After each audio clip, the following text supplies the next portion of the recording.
আপনি বিশ্বাস করুন, যদি আমরা 5 বছর ইসলামী অর্থনীতি অ্যাপ্লাই করতে পারি, 5 থেকে 10 বছর ইসলামী অর্থনীতি অ্যাপ্লাই করতে পারি, আল্লাহর কসম করে বলবো বাংলাদেশের একজন গরিব ও দরিদ্র সীমা নিচে থাকবে না, সব দরিদ্র সীমার উপরে চলে যাবে। জাকাত কাদের জন্য? গরিবদের জন্য। ফিতরা কাদের জন্য? গরিবদের জন্য। মানত কাদের জন্য? গরিবদের জন্য। ওসর কাদের জন্য? গরিবদের জন্য। দান কাদের জন্য? কথা বলে রাখেন। ইসলামের গোটা অর্থনীতি গরিবদের জন্য।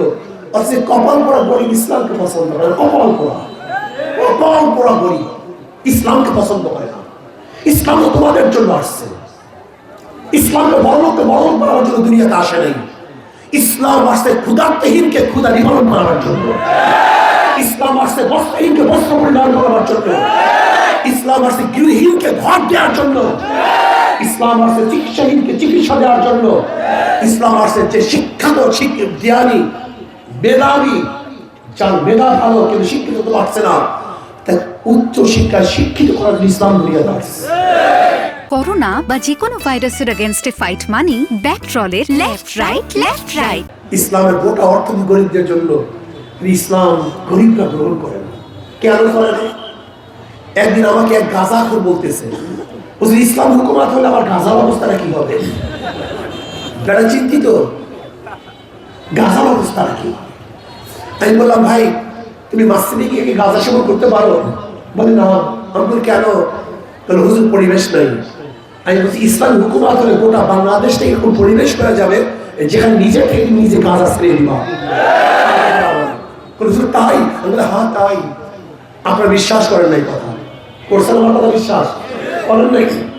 আচ্ছা বলো তো, এই মাজলিসের মধ্যে একজন লোকও কি নাই যারা ধূমপান করেন, বিড়ি খান? একজনও নাই? খান না কেন? কথা বলে না কেন? বাধা দিছি, নিষেধ করছি, খান না কেন? আপনার একবারকে মনে চাইছে একটা বিড়ি টান দেই? এর নাম পরিবেশ।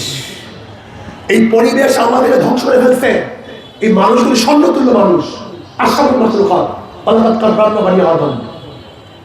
এই আশরাফুল মাখলুকাতকে ওরা পরিবেশ এমনভাবে সৃষ্টি করছে যে মানুষ ভালো হতে পারে না, মানুষ খারাপ হয়।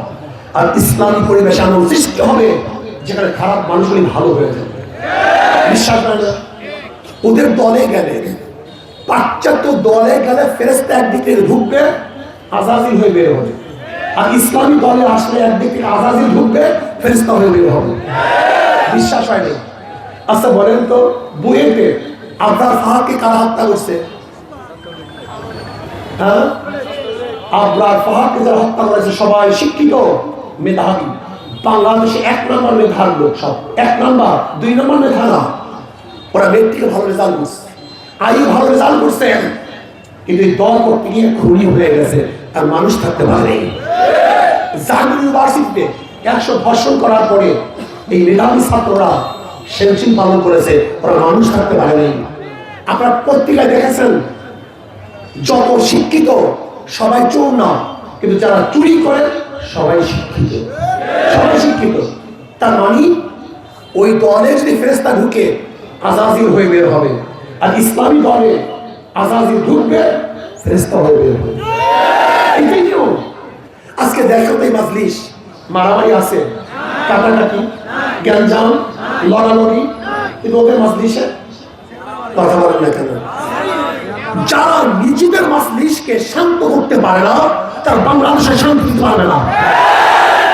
যারা নিজের দলকে কন্ট্রোল করতে পারে না, তারা বাংলাদেশকে কন্ট্রোল করতে পারে না। এটা বাস্তবতা, এইটাই সত্যি। আপনি দেখেছেন স্টেজে বসা আছে, কোন কি সামনে যাবে, কে পিছনে যাবে, কে যাবে, কোন ধাক্কা ধাক্কি আছে। আর ওদের স্টেজে, তার মানে ওরা নিজেরাই তো সুস্থ না, ওরা নিজেরাই সুশৃঙ্খল না। যারা নিজেরাই সুশৃঙ্খল নয়, তাদের দ্বারা দেশ সুশৃঙ্খল হওয়ার সম্ভাবনা থাকে না।